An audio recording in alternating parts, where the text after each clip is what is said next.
អ្នកទាំងអស់គ្នាដែលជួបព្រឹត្តិការណ៍អញ្ចឹងអត់លក្ខណៈថាពេលមួយដែលអ្នកទាំងអស់គ្នាកំពុងតែមានកម្លាំងចិត្តក្នុងការធ្វើអីមួយអារម្មណ៍របស់អ្នកទាំងអស់គ្នាពុះ control ធ្វើអ្វីមួយកំពុងតែមុះមុតកំពុងតែស្វាហាប់មានកម្លាំងចិត្ត motivation ពេញបបប៉ុន្តែនៅពេលដែលអ្នកគ្នាកំពុងតែធ្វើការងារនឹងទាំងរលូនស្រាប់តែមានអីមួយមកប៉ះតកិច្ចចិត្តអ្នកទាំងអស់គ្នាក្តក់តែមិនបន្តិចទេឬក៏អ្នកទាំងអស់គ្នាបានជួបនៅហេតុការណ៍ស្តៀងហ្នឹងដែលវាប៉ះពាល់ផ្លូវចិត្តរបស់អ្នកទាំងអស់គ្នាពីអតីតកាលណាឬក៏ព្រឹត្តិការណ៍ដែលស្តៀងគ្នាហ្នឹងអ្នកថាឧទាហរណ៍ថាម៉ែវាយកូនអីអញ្ចឹងចុះស្រាប់តែអ្នកទាំងអស់គ្នាឈប់ធ្វើការងារដែលអ្នកទាំងអស់គ្នាកំពុងតែពុះ control នឹងភ្លាមអ្នកទាំងអស់គ្នាបាត់បង់ខ្លួនឯង loss ខ្លួនឯងអ្នកទាំងអស់គ្នាunmotivate ឬក៏អ្នកទាំងអស់គ្នាលែងចង់ធ្វើអីទាំងអស់វែងវាន់ហើយsad depress អីទាំងអស់ហ្នឹងហ្មងអ្នកទាំងគ្នាដែលអញ្ចឹងអត់ហើយអ្នកទាំងគ្នាក៏ឈប់ធ្វើអីទាំងអស់អ្នកទាំងគ្នាបាត់ខ្លួនមករយៈអ្នកទាំងគ្នាលែងដូចមុនណាហើយអ្នកទាំងគ្នាសង្ងំមិនបន្តិចព្យាបាលខ្លួនឯងមិនបន្តិចហើយចាប់ដើមមកធ្វើអាហ្នឹងសារថ្មីបន្តិចម្ដងហើយជួបរឿងហ្នឹងដដែលហើយអ្នកទាំងគ្នាច្បាស់ជាបន្ទោសខ្លួនឯងហើយថាហេតុអីបានខ្លួនឯងអត់ចេះពុះពៀគ្រប់ឧបសគ្គឬក៏ធ្វើអីមួយដែលបានសម្រេចអញ្ចឹងអ្នកទាំងគ្នាជាមនុស្សបែបហ្នឹងមែនបើសិនជាអ្នកទាំងគ្នាគឺជាមនុស្សបែបហ្នឹងវីដេអូនេះគឺត្រូវចំពោះអ្នកទាំងគ្នាហ្មងព្រោះអីខ្ញុំក៏ធ្លាប់ជាមនុស្សបែបហ្នឹងដែរហើយខ្ញុំបានដឹងពីឫសគល់ក៏ដូចជាវិធីព្យាបាលដែលជាសះស្បើយសម្រាប់ខ្លួនខ្ញុំឯណាអញ្ចឹងអ្វីដែលខ្ញុំនឹងចែករំលែកអ្នកទាំងគ្នាអាចយកវាទៅស្ដាប់ពិចារណាហើយនឹងធ្វើការឆ្លុះបញ្ចាំងពីខ្លួនឯងថាខ្លួនឯងពិតជាអញ្ចឹងមែនអត់ហើយគួរតែដោះស្រាយនៅបញ្ហាទាំងអស់ហ្នឹងទៅជាយ៉ាងណាអូខេបន្ទាប់ពីបាត់មុខមួយរយៈបែប2ខែហើយដែលខ្ញុំសង្ងំយកពឹសសង្ងំរកបបពិសោធន៍សរំរកឫសគល់ដែលវាធ្វើឲ្យខ្ញុំមានបញ្ហាដូចដែលខ្ញុំបានប្រាប់អ្នកគ្នាតាំងពីក្បាលវីដេអូអញ្ចឹងណាហើយក៏មិនមែនមានន័យថាឥឡូវហ្នឹងខ្ញុំវាសះស្បើយដែរសះស្បើយ100%ដែរប៉ុន្តែខ្ញុំពិតជាសប្បាយចិត្តខ្លាំងដែលខ្ញុំរកគឺគោលនឹងឃើញហើយវាអត់អាច control ជីវិតរបស់ខ្ញុំតទៀតទេប៉ុន្តែមុននឹងឈានជើងទៅដល់ខ្ញុំស្វែងយល់ពីបញ្ហាទាំងអស់ហ្នឹងណាគឺខ្ញុំព្យាយាមទទួលស្គាល់ថាខ្លួនខ្ញុំគឺជាមនុស្សដែលឈឺខ្ញុំលែងរត់គេចពីរឿងរ៉ាវដែលវាមករំខានផ្លូវចិត្តខ្ញុំដូចមុនហើយ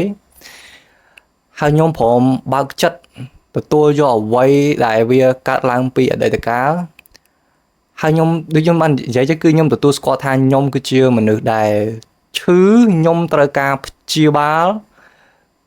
ដូចជាស្នាមរបួសយើងអញ្ចឹងណាអូនអ្នកគេយល់មិនយល់អីអត់មាន script ទេខ្ញុំនិយាយតទៅមុខនឹកឃើញអីនិយាយហ្នឹងកាលមុនខ្ញុំធ្លាប់ដូចជាពាក្យដែលយើងបានឮគេនិយាយគ្រប់គ្នាថាពេលវេលាព្យាបាលអីអញ្ចឹងតែតាមពិតពេលវេលាគឺវាអត់ព្យាបាលទេសម្រាប់ខ្ញុំគឺវាអត់ព្យាបាលទេហើយរបួសដែលខ្ញុំមានខ្ញុំយកអីមកបិទបាំងវាតែខ្ញុំអត់ព្យាយាមព្យាបាលវាឲ្យវាជាសះស្បើយអញ្ចឹងរបួសនៅកន្លែងនេះមានខ្ញុំយកអីមកបិទហើយខ្ញុំបន្តដំណើរទៅមុខទៀតរបួសមានតែនេះខ្ញុំយកអីមកបិទ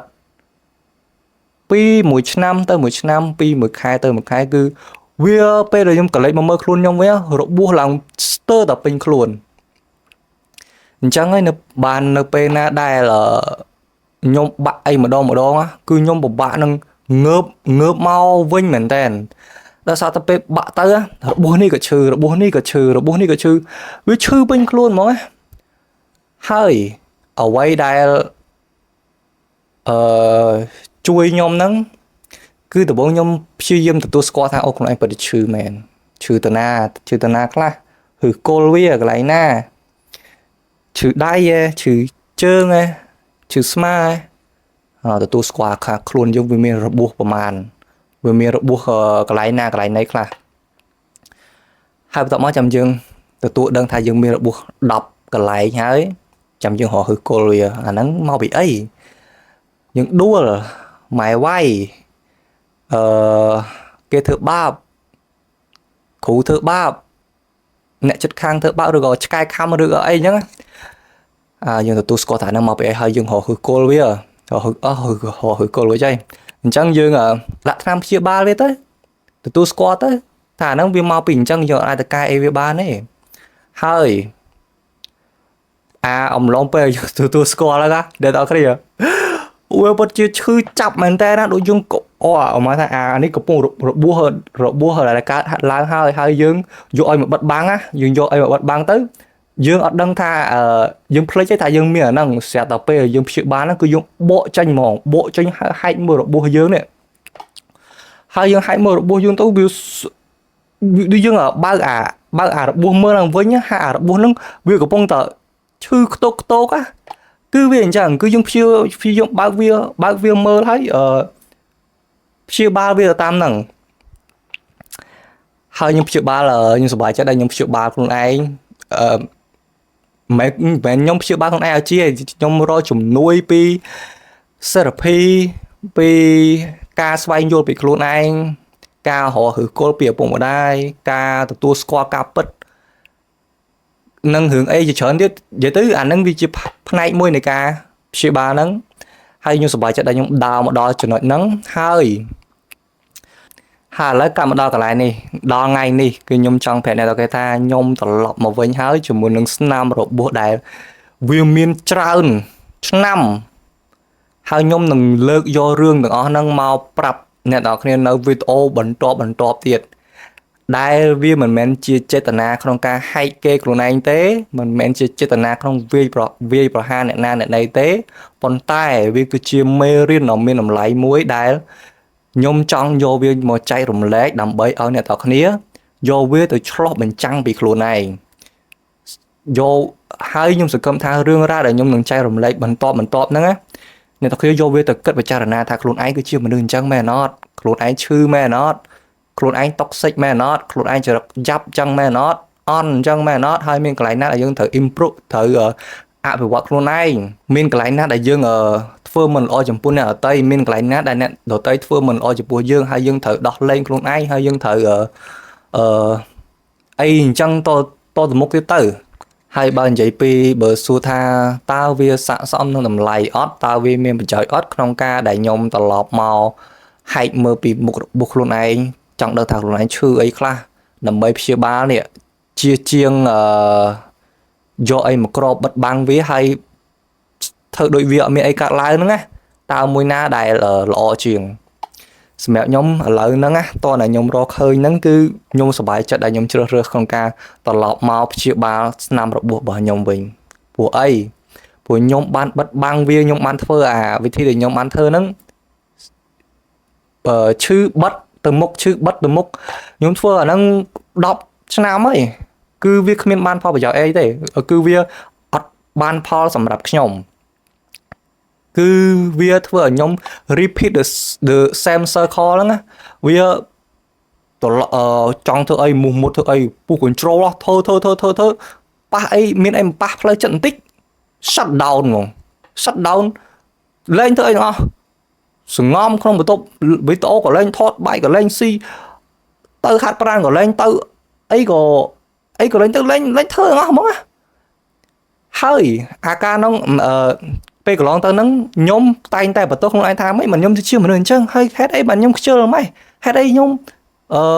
មិនដែលធ្វើអីបានទៅមុខរហូតអញ្ចឹងរហូតមកដល់ឥឡូវបានខ្ញុំដឹងថាអូតាមពិតអញ្ចឹងសោះតាមពិតមកពីខ្ញុំមានស្នាមរបួសអញ្ចឹងសោះបានខ្ញុំទៅមុខមិនរួចដល់ពេលឥឡូវខ្ញុំរកឃើញអីទាំងអស់ហ្នឹងទៅខ្ញុំមិនហ៊ានសន្យាថាមិនទេតែគ្រាន់តែដូចជាគ្មានអីអាចមកបញ្ឈប់ខ្ញុំបានទេហើយខ្ញុំសប្បាយចិត្តដែលខ្ញុំបានស្វែងរកអីឃើញហ្នឹងណាហើយរបួសវានៅតែរបួសយើងព្យាបាលវាជាវានៅតែមានស្នាមប៉ុន្តែអារបួសហ្នឹងណាវាអត់អាចមក control ជីវិតរបស់ខ្ញុំតទៅមុខទៀតបានទេហើយខ្ញុំសប្បាយចិត្តមែនតើអ្នកនរគ្នាហើយអញ្ចឹងហើយមកខ្ញុំគិតថាទាំងអស់ហ្នឹងវាមានប្រយោជន៍ក្នុងការចែករំលែកទៅកាន់អ្នកនរគ្នាដល់អញ្ចឹងវីដេអូបន្តទៀត ខ្ញុំមិនគិតថាវីដេអូវិធីរបស់ខ្ញុំឬក៏អីនេះហ្នឹងវាសមស្របចំពោះអ្នកទាំងគ្នាទេប៉ុន្តែគ្រាន់ថាអ្នកទាំងគ្នាស្ដាប់វាយកទៅពិចារណាហើយឆ្លុះបញ្ចាំងពីខ្លួនឯងទៅបើអ្នកទាំងគ្នាបានឃើញហើយសប្បាយចិត្តដូចខ្ញុំក៏ខ្ញុំសប្បាយចិត្តជាមួយនឹងអ្នកទាំងគ្នាដែរទៅព្រោះអីខ្ញុំចង់ឲ្យអ្នកទាំងគ្នាហើយនឹងខ្ញុំបានប្រសើរឡើងទៅជាលំដាប់ព្រោះអីខ្លួនខ្ញុំមួយរាល់ថ្ងៃខ្ញុំប្រឹងធ្វើអីគ្រប់យ៉ាងដើម្បីចេញពីមកកន្លែងទៅមកកន្លែងចង់ឃើញខ្លួនឯងឡើងទៅមុខជាលំដាប់និយាយទៅមិនចង់ឃើញខ្លួនឯងចង់ឃើញខ្លួនខ្ញុំចង់ឃើញអ្នកណាណីដែលខ្ញុំស្រឡាញ់ដែលខ្ញុំស្គាល់ដែលខ្ញុំឃើញក្នុងនៃជនជាតិខ្មែរលើកលែងតែជនជាតិនោះចោលទៅគឺខ្ញុំចង់ឃើញគេអភិវឌ្ឍអស់ហើយអញ្ចឹងអីដែលអាចចែករំលែកបានគឺខ្ញុំនឹងចែករំលែកទៅកាន់អ្នកគ្នាហើយបើសិនជាអ្នកគ្នាមានចម្ងល់អី comment មកឆាតមកបើសិនជាខ្ញុំមានពេលដែលខ្ញុំមានសមត្ថភាពក្នុងការដោះស្រាយជូនអ្នកនរគ្នាខ្ញុំអាចតបអ្នកនរគ្នាឬក៏យកវាមកធ្វើជាប្រធានបទនិយាយចែកចាយគ្នាយើងអីទៀតទៅអញ្ចឹងខ្ញុំសង្ឃឹមថាអ្នកនរគ្នានឹងតាមដាននៅក្នុងដំណើរជីវិតដំណើរវីដេអូមួយនេះថាវានឹងជួយអ្នកនរគ្នាបានអីខ្លះអូយនិយាយយ៉ាងវល់លីហើយ